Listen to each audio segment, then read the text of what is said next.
Praise the lord.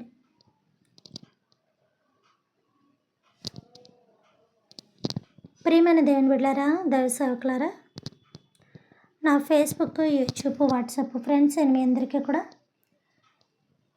నాకు హృదయపూర్వకమైన ధన్యవాదాలు చెల్లించుకుంటున్నాను. ప్రియమైన దేవుని బిడ్డలారా, మనం క్రీస్తు పుట్టుక అనే విషయాన్ని నేర్చుకుంటున్నాం అన్న విషయం కూడా మనకు తెలుసు. అందులోనే మరి ఇంకొక కొంచెం భాగాన్ని మనం ఈరోజు చూసుకుందాం. అందులోనే ఒక చిన్న భాగాన్ని మనం చూసుకుందాం. అదేంటంటే ప్రియమైన దేవుని బిడ్డలారా, మొన్నటి దినాన్ని ఏం తెలుసుకున్నాం? బాక్సులు, అందులో ఉన్న ఏ 3 బాక్సులు ఏ ఐటెం ఉంది, అది ఏంటి అనేది మనం తెలుసుకున్నాం. నాకు తెలిసిన వివరంతో ఏదో నేను మీకు కొద్దిగా చెప్పగలిగాను. ఇప్పుడు విషయం ఏంటంటే ఆ యొక్క విషయాన్నే చెప్పుకుందాం. కానీ అందులోని ఐటెం కోసం అయితే కాదు, కానీ అందులో ఉన్న వస్తువుల కోసం కాదు, కానీ నేను చెప్పేది ఆ బాక్సులు యేసుప్రభు వారికి, శిష్యుడైన యేసుప్రభు వారికి ఎప్పుడు ఇచ్చారు?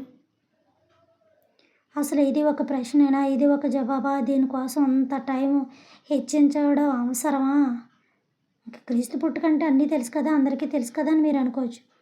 నేను చాలాసార్లు చెప్తున్నాను, ఎప్పుడైతే నేను ఇది స్టార్ట్ చేశానో అప్పటి నుంచే చెప్తున్నాను. నేను ఎక్కడ ఏ చర్చిలో మెసేజ్ ఇచ్చినా, నా చర్చిలో మెసేజ్ ఇచ్చినా ఒకటే చెప్తున్నాను. నేను చాలా చిన్న పాయింట్ని కూడా చెప్పడానికి ఇష్టపడతాను. చాలా క్లుప్తంగా దాన్ని గమనిస్తాను, చెప్పడానికి ఇష్టపడతాను. ఏ ఒక్కటి కూడా వదలని చెప్పాను. దానికోసం టైం తీసుకుంటాను తప్ప పోతే పోనీ అని చెప్పడానికి ఇష్టపడను. రేపన్నా ఇంకో సబ్జెక్ట్ అన్నా చెప్పాలి కదా. రేపు దినమున ఈ అంశం అయిపోయినా ఇంకొక అంశం ఏదో ఒకటి తీసుకొని, ఏ ఒక్క ప్రవక్త కోసం తీసుకొని అదన్నా వివరించాలి. అది కూడా ప్రసంగమే కదా. ఇక్కడ సరిగా చెప్పకుండా ఇక్కడ ఏదో అరాకొరా చెప్పేసి దీన్ని సరిగా పరిపూర్ణం చేయకుండా ఇంకో దాంట్లోకి అడుగుపెట్టే కన్నా ఒక్క పని ఒకటి సరిగా పూర్తి చేయలేదు, కానీ రెండో పనిలో మనం చేసుకోవడం అనేది అంత కరెక్ట్ కాదని నా యొక్క ఉద్దేశం.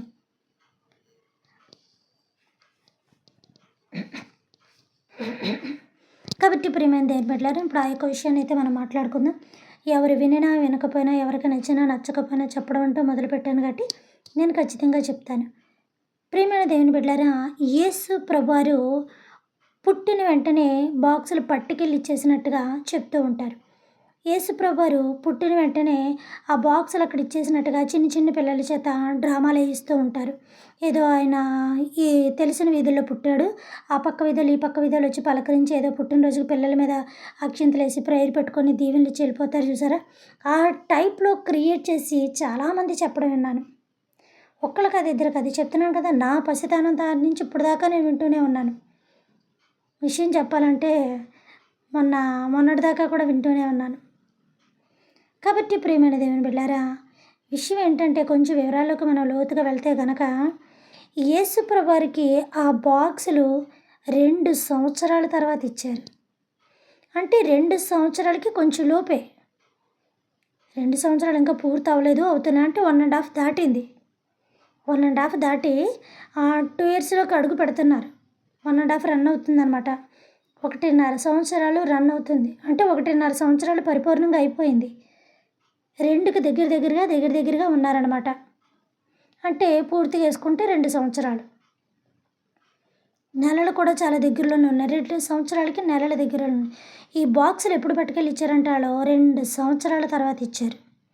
అప్పటికి యేసుప్రభు వారు పుట్టేయడం, అక్కడ లేచిపోవడం, నడిచేయడం, చిన్న చిన్న అడుగులు వేసాడు. 2 ఇయర్స్ శిశువు అంటే ఎంత ఉంటాడు, ఎలా ఉంటారు, ఎలా నడుస్తారు, చిన్ని బేబీస్ ఎలా ఉంటారు మనకు తెలుసు కదా. బుడ్డు అడుగులు వేసుకొని చిన్న చిన్న పాదాలతో అప్పుడే నడవడం స్టార్ట్ చేస్తారని నేను అనుకుంటున్నాను. మరి నేను చూస్తూ ఉంటాను కదా ఆ పిల్లలు ఈ పిల్లల్ని. కాబట్టి ప్రియమైన దేవుని బిడ్డలారా, ఈ రీతిలో కనుక మనం చూసుకుంటూ ఉంటే ఇప్పుడు ఫర్ ఎగ్జాంపుల్ ఒక లారీ డ్రైవర్ని తీసుకుందాం. ఎందుకంటే బస్సులు అనుకోండి స్టాప్స్ ఉంటాయి కాబట్టి, హోటల్స్ ఉంటాయి కాబట్టి వాళ్ళు అక్కడ స్టే చేస్తారు. సరే, అక్కడ ఉండే సదుపాయం మీద బట్టి వాళ్ళు కూడా అక్కడ బస్సు ఆపుతారు. ప్రయాణికులు కూడా దిగి ఏదో ఒకటి తింటూనే ఉంటారు. అక్కడ టైం ఎంత అవుతుంది? ఎక్కువనే అవుతుంది. కాబట్టి లారీ డ్రైవర్స్ తీసుకున్నాను అనుకోండి, వాళ్ళు డ్రైవింగ్ చేసి అలసిపోయి ఎక్కడో ఒక చోట, అంటే నేను ప్రయాణాల్లో చూస్తూ ఉంటాను కాబట్టి. విషయం ఏంటంటే మా డాడీ కూడా లారీ డ్రైవరే. ప్రయాణాల్లో చూడడం కాదు, మా డాడీ కూడా ఏమీ గవర్నమెంట్ ఎంప్లాయ్ కాదు, కానీ లారీ డ్రైవర్ మా డాడీ. కాబట్టి ప్రియమైన దేవుని బిడ్డలారా, ఈరోజు వాయిస్ కొంచెం డిస్టర్బెన్స్ ఉంది, ఏమనుకోవద్దు. ఆ రీతిలోని వాళ్ళు కూడా ఏం చేస్తారంటే రోడ్ సైడ్ ఆపుకోవడం, చెట్టు దగ్గర అక్కడ ఆపుకొని వాళ్ళు కూడా వంట చేసుకొని వాళ్ళు తిని కాస్త సేద తీరి వెళ్తారు. అప్పుడు టైం ఎంత అవుతుంది? వాళ్ళు ఒక పక్కన ఆ వెహికల్ ఆఫ్ చేసి, ఆ లారీ ఆఫ్ చేసి వాళ్ళు వంట చేసుకొని వాళ్ళు సేద తీరి తిని పడుకొని వెళ్ళేటప్పటికి సకానికి సగం, ఒక రోజులో ఒక సగం అయిపోతుంది. మార్నింగ్ మొదలు పెడితే ఆఫ్టర్ మధ్యాహ్నం దాకా అయిపోద్ది. మధ్యాహ్నం మొదలెడితే ఇంచుమించు సాయంకాలం దాకా అయిపోద్ది. ఒక 4 3 అయితే ఇవన్నీ ప్రిపేర్ చేసుకోవాలి కదా! ప్రిపేర్ చేసిన వంట తినట్లేదు. హోటల్ అంటే ప్రిపేర్ చేస్తారు కాబట్టి మనం వెళ్ళగానే ఫుడ్ వెంటనే పెట్టేస్తారు. అక్కడ కూడా చాలా లేట్ అవుతుంది. అక్కడ కూడా ఒక హాఫ్ అన్ అవరో 1 అవరో కూడా అక్కడే అవుతుంది. మరి ప్రిపేర్ చేయాలంటే ఒకసారి మనం అర్థం చేసుకోండి. ఇవి 4 చక్రాల వాహనాలు, 2 చక్రాల వాహనాలు ఇంత స్పీడ్‌గా వెళ్తుంటేనే కొన్ని ఆటిల విషయాలు అలాగ అంత లేట్ జరుగుతుంది. మరి అప్పుడు వాహనాలు ఏంటండి? ఒంటెలు. అప్పుడు రోడ్లేంటి? ఇలా నున్నగా ఉన్నాయా? మట్టి. ఒంటికి సగం పాదం దిగిపోతేనే కానీ మళ్ళీ పాదం తీసి వేయడానికి ఉండదు. ఒంటిని ఎందుకు పెట్టుకున్నారంటే కాళ్ళకి డెక్కలు ఉంటాయి కాబట్టి స్పీడ్‌గా అడుగు తీసి వేయగలుగుతుందని. ఒంటి స్పీడ్‌గా నడవదు. నడకే పరుగు ఉండదు దానికి. ఎప్పుడో యజమాని కొడితే ఏదో ఒక 2 స్టెప్పులు అటు ఇటు వేస్తుందేమో డ్యాన్స్ వేసినట్టు, కానీ అది గుర్రం కాదు కదా ఒంటి. ఎందుకు ఒంటెలలో పెట్టుకున్నారని అంటే కనుక ఒంటి మీద సామాను ఎక్కువ పడుతుంది. ఒంటి మీద అంటే ఒళ్ళు కాదు, ఒంటి. ఒంటి అనే జంతువు దాని ఒంటి మీద కూడా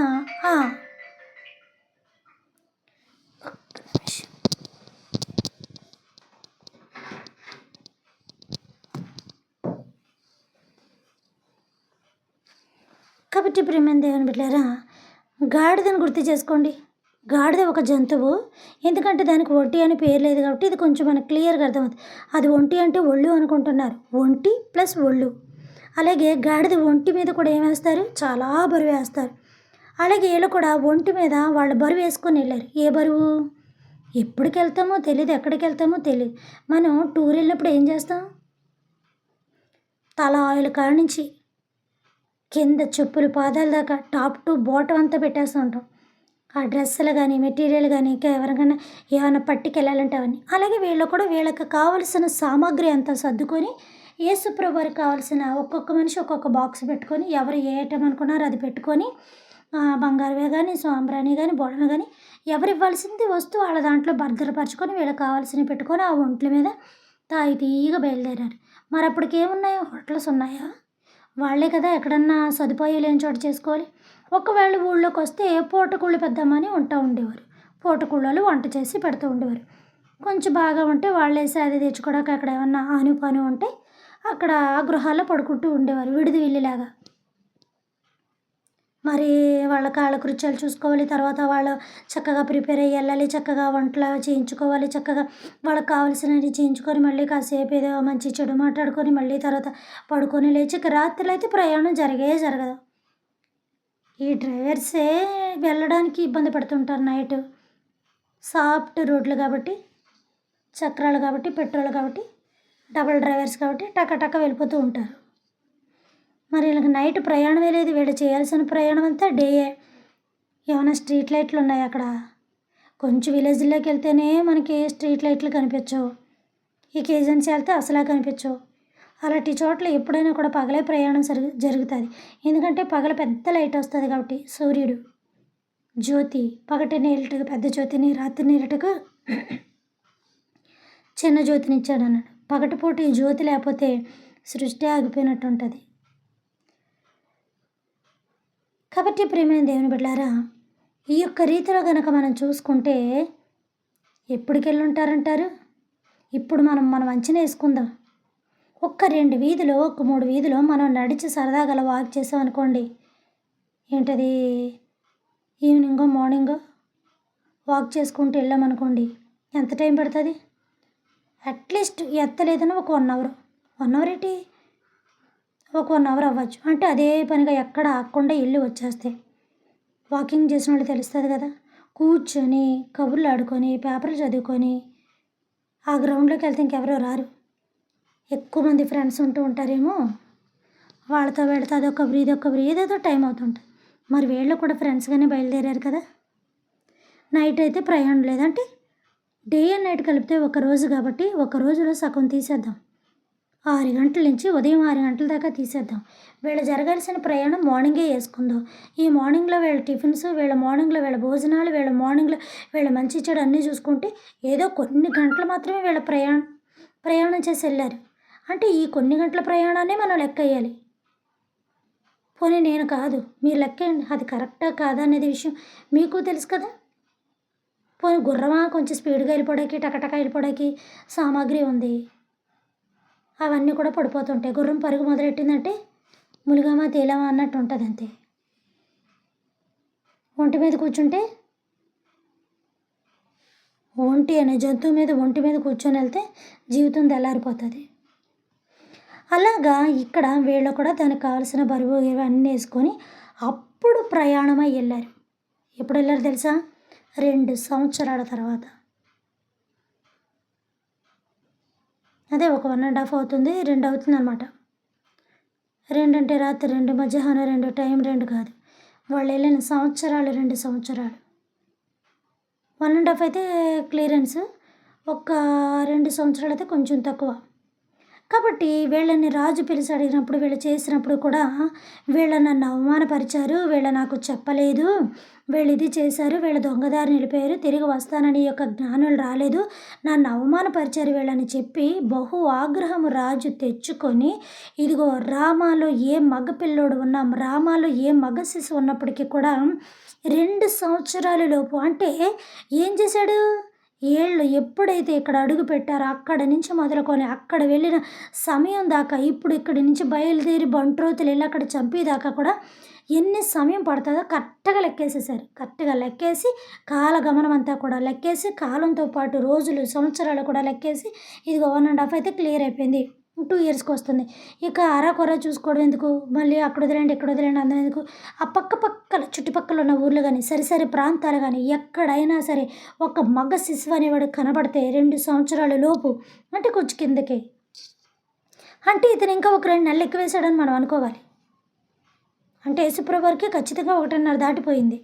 కాబట్టి ఏమన్నారంటే 2 సంవత్సరాల లోపు ఉన్న పసిబిడ్డలందరినీ, మగ శిశువులని, చిన్నపిల్ల ఆడపిల్లలని కాదు, మగ శిశువులందరినీ కూడా నరికి చంపేయండి.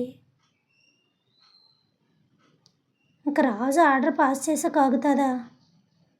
వెళ్ళిపోయారు.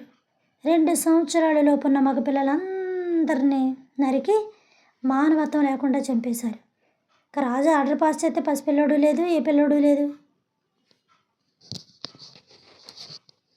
ఇంకా అడగడ్డి కూడా పసిపిల్లల ప్రాణాల్లో కనిపించవు, చిన్న చిన్న కోడి పిల్లల ప్రాణాల్లో కనిపిస్తాయి. కాబట్టి మొత్తం పసిపిల్లలందరినీ కూడా నరికి చంపేశారు. ఆ రోజున రామాలో అంగలార్పు బహుగా వినబడిందంట. బహుగా అంటే ఇంకా స్త్రీలు బిడ్డను పోగొట్టుకున్న తర్వాత ఆ తల్లి రోదన ఎవరికీ ఉండదు. అందుకే ఒక మాట, ఐగుప్తులో నుండి నేను నా యొక్క కుమారుని పిలుచుకుంటుని. ఇలాంటి యొక్క ప్రభావం ఎక్కడో జరిగినట్టుంది కదా. వేరేగా ఇంకో మాట ఆడదును, కానీ అదన్నీ కూడా మనుషులు మాట్లాడుకున్న మాటలు కూడా కొన్ని యొక్క సినిమాల్లో వాళ్ళలో వీటిని బట్టి రాయబట్టి అందులో మాటలు మనం వాడమని అనుకుంటూ ఉంటారు. మనం వాడిన మాటలే జనరల్గా వాళ్ళు కూడా రాసి మాట్లాడుతూ ఉంటారు. ఇలాంటి కథ బైబిల్ కథ కాదు, వాస్తవం. బైబిల్ కల్పన కాదు, పక్కా నిజం. బైబిల్ ఒక అద్భుత కల్పన కాదు.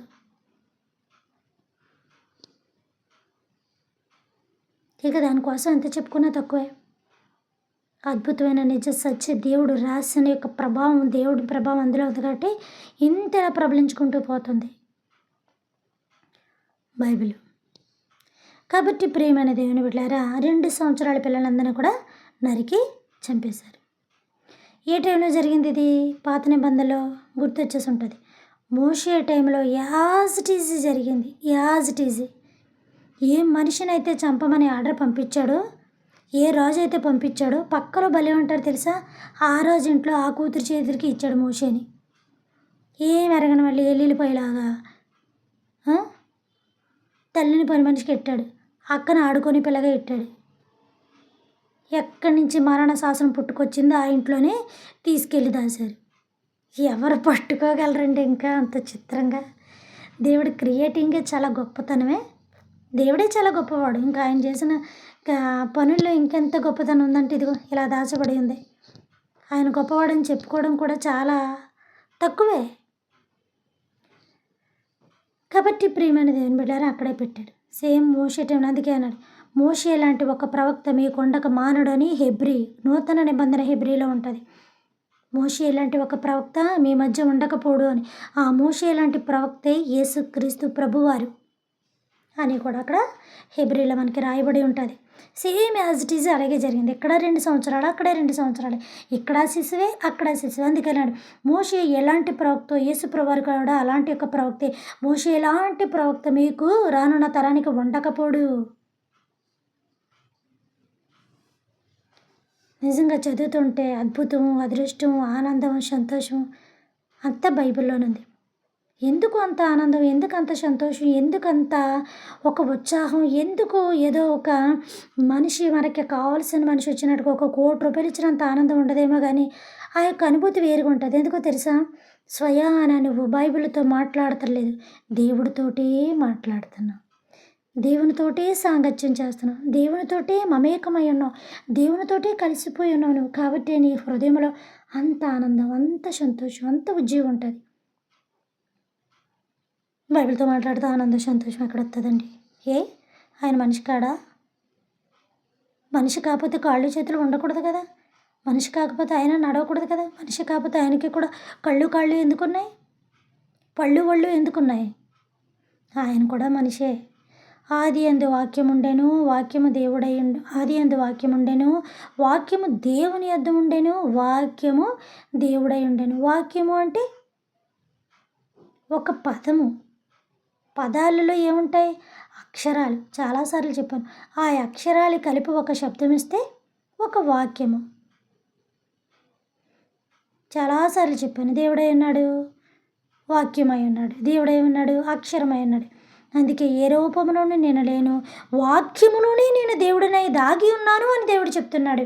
ఇంత క్లియర్గా ఉన్నప్పుడు కూడా మనం ఏం బొమ్మలు పెడుతున్నాం, మనం ఏమి ఫోటోలు పెడుతున్నాం, ఆ ఫోటోలో ఉన్న రూపం ఆయనదేనని అసలు మనం ఎలాగా దాన్ని క్రియేట్ చేసేతనో మనకు తెలియట్లేదు. ఎలాగంత ఖచ్చితంగా మనం చెప్తున్నాం, ఎలాగ ప్రజల్లోకి మన వాక్యాన్ని ఎలా పంపిస్తున్నాం, ఏ రూపాన్ని బట్టి పంపిస్తున్నాం, ఏ వాక్యాన్ని బట్టి పంపిస్తున్నాం, ఏ మాట బట్టి వాళ్ళ హృదయంలోని దేవుని మనం చొచ్చుతున్నామో తెలుస్తలేదు. మనం ఏదో ఒక రూపం గీసేసి ఇది చేసి ఇదంటే సరిపోయిందా?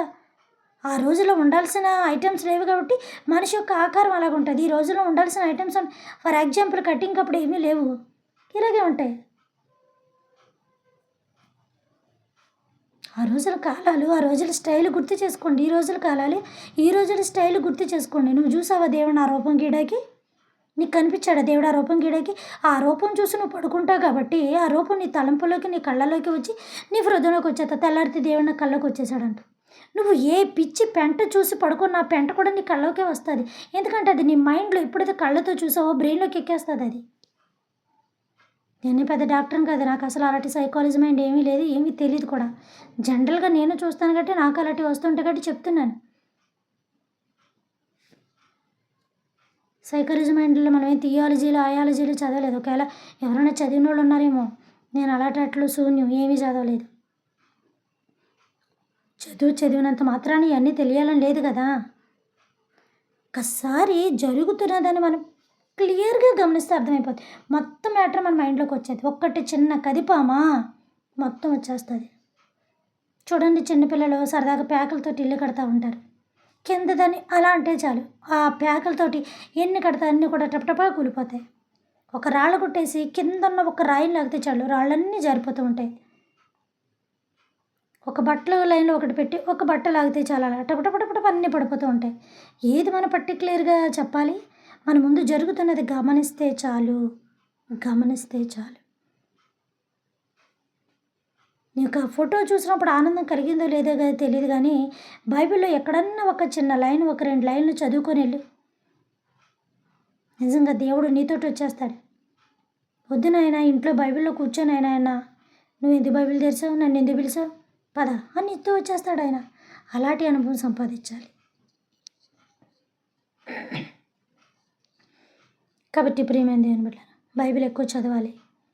క్రైస్తవుడిగా మన అందరి మీద ఉన్న బాధ్యత ఏంటో తెలుసా? బైబిల్ చదవాలి.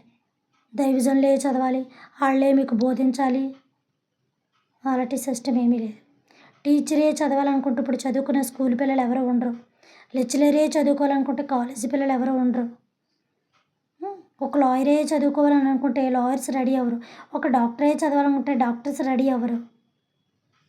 సీనియర్స్ నుంచి జూనియర్స్ పుట్టుకుంటూ వస్తారు. బైబిల్ కూడా అంతే కదా, ఎన్నిసార్లు చెప్తున్నాను నేను, బైబిల్ చదవాలి చదవాలి చదవాలని. నేనేదో చెప్తే వినడం, ఎవరో ఏదో చెప్తే వినడం, వినండి తప్పులేదు, దేవుని మాటలే కదా, వినడంలో తప్పులేదు. కానీ నువ్వు చదివి మీరు తెలుసుకున్నది ఎంత? చదివితే ధన్యులే, చదవకపోతే అన్యులు అనాలి. ఇంకా క్రైస్తవులను కూడా పట్టుకొని ఇంకా అన్యులు అనాలి. చదవకపోతే అన్యులతో సమానమే మనం. అన్యులు అని అంటే మళ్ళీ ఏదో కులాలు మతాలు దేవుళ్ళు అలా చూడద్దు. బుర్ర అన్యత్వంలో ఉన్నదని, మందత్వం బుర్ర కలిగి ఉందని, నీ మైండ్ అంతా కూడా పిచ్చిగా మందత్వం కలిగి మొద్దు ఎక్కిపోయిందని, కాళ్ళు చేతులు లేనోళ్ళు ముసలోళ్ళు కదలలేరు చూసారా, అలాగే నీ మైండ్ కూడా మొద్దు బారిపోయిందని అర్థం. ఒక టైంలో కాకపోయినా ఒక టైంలోనే చదవాలి. సరే, నీకు ఇంటి పని, వంట పని, ఆ పని ఈ పని ఖాళీ లేదు, ఆఫీస్ అయ్యి ఖాళీ లేదు. నీ జీవితంలో ఒక గంట ఏ రోజు ఖాళీ దొరకలేదా? ఒక్క రోజులో ఒక గంట నీకు ఖాళీ దొరకలేదా? పోనీ ఒక హాఫ్ అన్ అవర్ కూడా దొరకలేదా? చెప్పుకుంటూ పోతే ఇలాంటి మాటలు ఎన్నో ఉంటూ ఉంటాయి. మనకు మనం సర్ది చెప్పుకోవడమే. పనే పని పని పని అనుకుంటే భారంగా ఉంటుంది. పనే కదా చేసేద్దాం అనుకుంటే ఆ పని ఒక్క నిమిషంలో తేలిపోతుంది. మనసుకి ఎంతో తృప్తిగా ఉంటుంది ఆ పని అయిపోయింది. అదేదైనా లేడీస్ కూడా ఇంట్లో పని అవ్వకపోతే చాలా అనీజీగా ఉంటుంది. ఎప్పుడైతే అయిపోద్ది వాళ్ళు ఫ్రీగా ఉంటారు. మీకు కూడా ఆఫీస్లో వర్క్ ఎక్కడ వర్క్ అయిపోయింది అనుకోండి, ఫ్రీగా ఉంటారు. లేకపోతే పని చేయలేదు, ఓనర్ ఫోన్ చేస్తారు, ఆ పని చేయలేదు, ఓనర్ ఇచ్చేస్తారు, అది చేస్తారు, సార్ ఎలా కట్టారు, మేనేజర్ ఎలా కట్టారు, ఈ ఒత్తిడి ఎక్కువైపోతుంది మైండ్లో. ఎప్పుడైతే అది చేసేస్తామో ఇంకా అది క్లియర్ అయిపోయింది కాబట్టి చాలా ఫ్రెష్గా ఉంటుంది మైండ్. ఆ ఒత్తిడి అక్కడ తగ్గిపోద్ది. ఒత్తిడి ఎక్కువ పెట్టుకోవద్దు మైండ్లో. నలిగిపోవాలనుకున్న వాళ్ళు, శరీరాన్ని మైండ్ పాడు చేసుకోవాలనుకున్న వాళ్ళు ఇలాంటి పనికిరాని చెత్త అంతా మైండ్లో పెట్టుకొని హృదయంలో వెళ్ళిపోతుంటారు. దాన్ని మంచో చెడో మాట్లాడి క్లియరెన్స్ చేసుకుందామని అనుకోరు. ఏమీ ఉండదు అక్కడ. ఏదో ఉందని అనుకొని మనుషులకు దూరం అయిపోవడం తప్ప ఏమీ ఉండదు.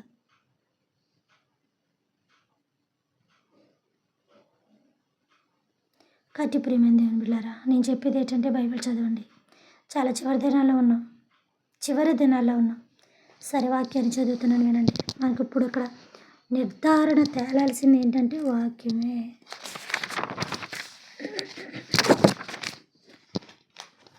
పై మాటలు ఎన్నన్నా చెప్పుకోవచ్చు, అది నిజమో కాదో తేల్చుకోవాలి కదా.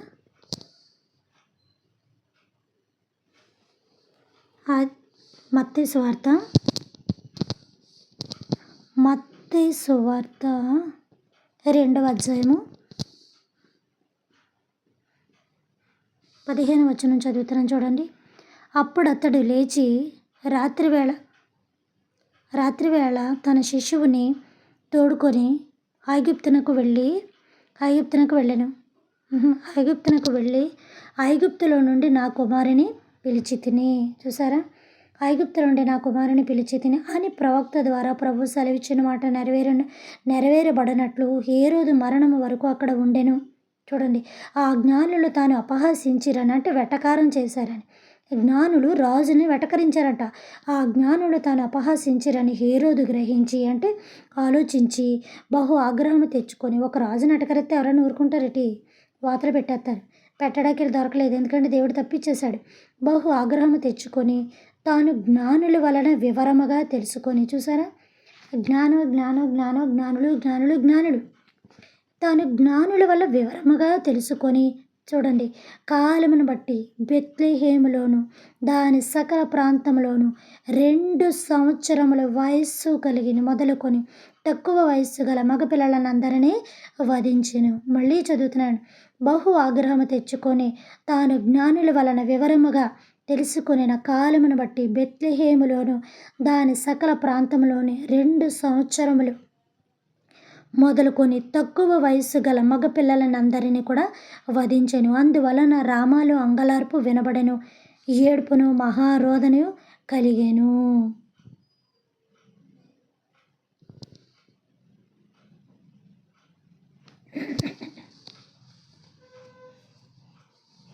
ప్రియమైన దేవుని బిడ్డలారా, గాలి మాటలు ఎన్నైనా చెప్పుకోవచ్చు. కరెక్ట్గా నిదానంగా అలా ఇది నిజమని ఇది నిజమని నిరూపించేది ఏంటి అంటే బైబిల్ మాత్రమే. బైబిల్ అనే కాదు, ఎందులో నువ్వు ఏది చెప్తున్నావో అందులో అది కరెక్ట్గా అక్షరం రూపంలో ఉండాలి. కోర్టులో కూడా చూడండి, నోట్లో చాలా చాలా మాటలు చెప్పేస్తారు, వినరు. వాళ్ళకి అక్షర రూపంలో మ్యాటర్ ప్రిపేర్ చేసేవాళ్ళు. స్టేషన్ అని అదే అంటారు, ఏం జరిగింది, ఏదన్నా మీరు మీ ప్రాబ్లం ఏంటి, అది మాకు అక్షర రూపంలో ఇవ్వండి అంటారు. ఆ అక్షరానికి ఎంత వాల్యూ తెలుసా? ఆఫీసుల్లో కూడా ఏమి ఇస్తారు, మ్యాటర్లే ఇస్తారు, అక్షరాలే. అవి అక్కడి నుంచి ఎక్కడికి, ఎక్కడి నుంచి ఆడ పంపించుకొని వాళ్ళ యొక్క బిజినెస్ కొనసాగించుకుంటారు. ఎక్కడైనా అంతే కదా. ఇది ఏమైనా సిమెంట్ పని, గోళ్ళ మేళ్ళ, ఆఖరికి ఇంజనీర్ కూడా పేపరే వాడతాడు, దానికి ప్లానింగ్ కూడా రాసి పెడతారు. ప్రతిదానికి బుక్ మెయింటైన్, చదువుకున్న ప్రతి చదువుకి కూడా ఏ జాబ్ చేస్తున్నారో దానికి ఆ జాబ్ యొక్క ఇది ఉంటుంది. అది వినప పనిముట్లు పని అయినప్పటికీ కూడా దాన్ని చదువు రూపంలోనే ఉంటుంది. ప్రియమైన దేవుని బిడ్డలారా, గమనిద్దాం ఏం జరుగుతుంది అని మనం అనుకుంటే ఏం జరుగుతుంది? బైబిల్లో దేవుడు ఏది చెప్పాడో అదే జరుగుతుంది. సింపుల్గా తెలిసిపోద్ది లాజిక్. అంత మైండ్ చింపుకోవాల్సినంత అవసరం లేదు. బైబిల్ చదివితే ఇదే ఎక్కడో ఎవరిదాకా ఎందుకు, షిప్ ప్లానింగ్ ఎక్కడదే, అన్ని అంతస్తులు కట్టాలి, ఇన్ని కిటికీలు కట్టాలి, తూర్పు అది పెట్టాలి, పడమటి ఇది పెట్టాలి, ఇన్ని గదులు కట్టాలి, దానికి ఒక గది, దీనికి ఒక గది, దీనికి ఒక గది కట్టాలి, గాడిదలకు ఒక గది కట్టాలి, ఏనుగులకు ఒక గది కట్టాలి, గుర్రాల సాలకు ఒక గాలి కట్టాలి, మేము ఉండడానికి ఒకటి కట్టాలి, రైస్కి ఒకటి కట్టాలి, ధాన్యాలకు ఒకటి కట్టాలి, పురుగుకి పుట్రకి ఒకటి కట్టాలి, కిటికీలు ఈ పైన ఎంత ఉండాలి, తలుపులు ఏ ద్వారాన ఎంత ఉండాలి, దానికి వాటర్ చుక్క ఎంత కూడా రాకుండా కీలిపోయే. ఎవరిచ్చారండి ప్లానింగ్ అంతా? తోబాలు ఇనప పనిముట్లలో మహాబాలుడు ఈరోజు ఇనుమాటలతోటి ర్యాకెట్లు రెడీ చేసేస్తున్నారు. ఒక బైబిల్ సృష్టికి ఇచ్చిన ప్రణాళిక ఏం జరుగుతుంది? బైబిల్లో చెప్పిందే జరుగుతుంది. ఇతర గ్రంథాల విషయం మనకు అనవసరం, ఇతర వ్యక్తుల విషయం మనకు అనవసరం. చాలాసార్లు చెప్తున్నాను, నీ పిల్లలకే, నీ కుటుంబానికి, నీ భర్తకి, నీ పిల్లలకి వంట చేసి పెట్టుకుంటాను. పక్కింటి వాళ్ళకి ఎదురంటే ఆఖరికి చుట్టాలకు కూడా చేసి రోజు పట్టుకెళ్తామా? ఎవరన్నా ఎప్పుడన్నా ఒక ఫంక్షన్కి వస్తే తప్ప, లేదంటే పోలేదంటే ఏదో వెళ్ళి చూసామా, ఏదన్నా మనకి కలిగింది ఏదైనా చిన్నగా వండి పట్టుకొని వెళ్ళామా, అంతే, అంతవరకే. ఆ సందర్భాలు వేరు.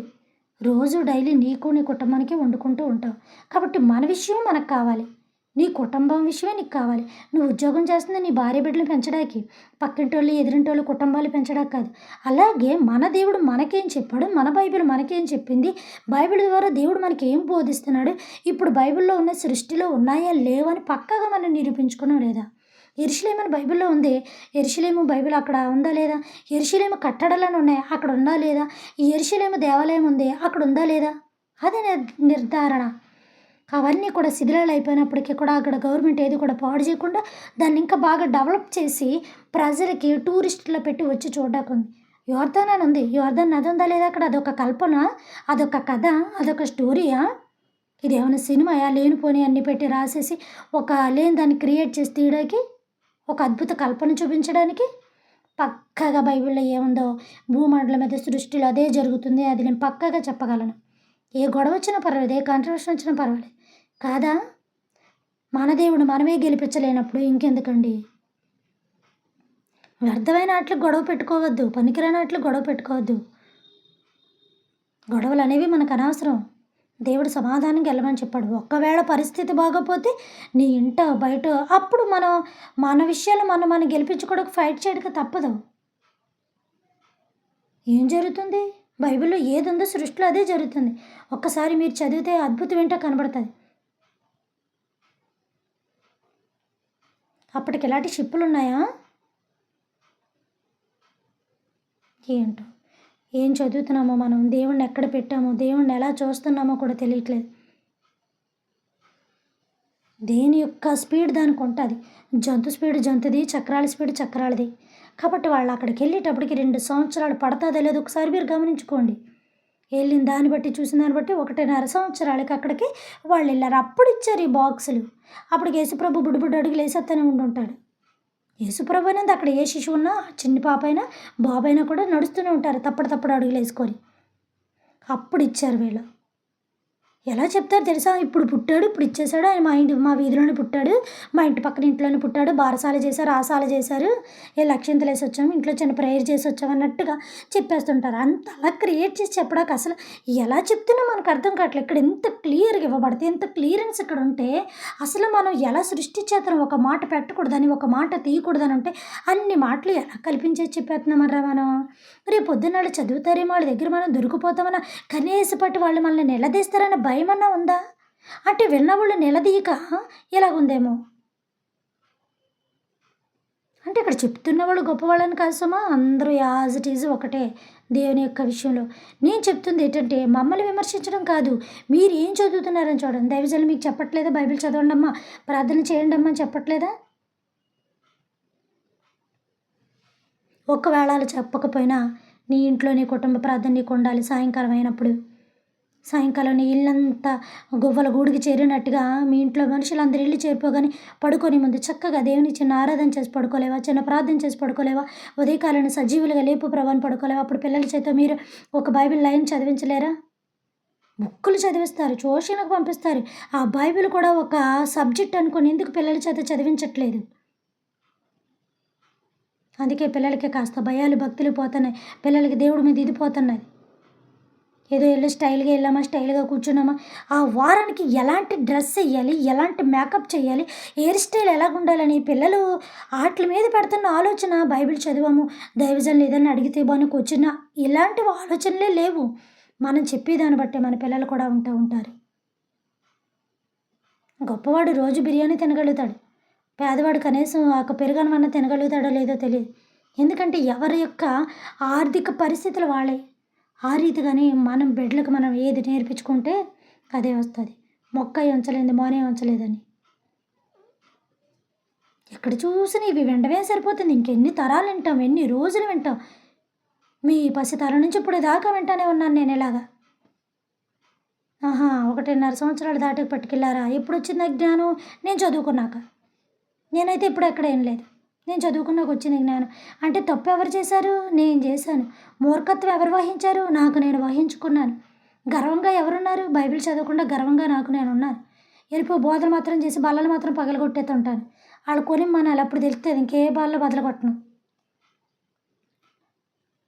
ఆ మైక్ ఇచ్చి ఆ మెసేజ్ ఇస్తే ఇంకా అది ఇచ్చి ప్రకటన దాకా ఎక్కడికి వెళ్ళిపోతానో నాకే తెలీదు. ఇంకా అదో రకమైన బీపీ వచ్చేతుంటది నాకు. దేవుని కృప బట్టి ఇప్పటిదాకా ఏ జబ్బులు లేవు గానీ, అలాంటి తీవ్రత కలిగి ఉండాలి అందరూ కూడా. యవ్వన కాలపు బిడ్డలు, స్త్రీ పురుషులు యవ్వన కాలపు బిడ్డలు. మన దేవుడిని మనం గనపరుచుకోవాలి. మన దేవుడిని మనం అన్నీ తెలుసుకోవాలి. మన బైబిల్ మనం చదువుకోవాలి.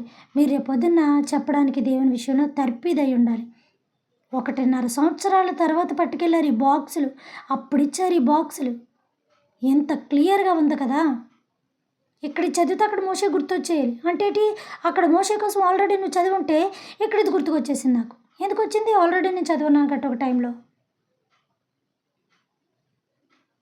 కానీ ఆ పరిస్థితి నా జీవితంలో చాలా చేదు అనుభవాలు రాబట్టి మైండ్ అంతా లెస్ అయిపోయాను నేను. లేకపోతే చూడకుండా చదివేసేదాన్ని. చూడకుండా.